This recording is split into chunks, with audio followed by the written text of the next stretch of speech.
Pasca Doni Salmanan ditahan atas kasus penipuan trading, sang istri, Dinan Fajrina terus jadi sorotan.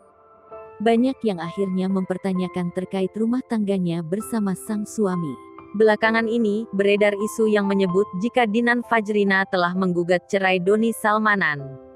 Seolah tak ingin berita makin heboh, pihak Dinan Fajrina akhirnya beri tanggapan. Kuasa hukum Doni Salmanan, Iqbar Firdaus membantah terkait gosip Dinan Fajrina menggugat cerai kliennya. Selain itu, Dinan Fajrina juga disebut masih kerap menengok dan memberikan dukungan untuk suaminya yang kini mendekam di penjara.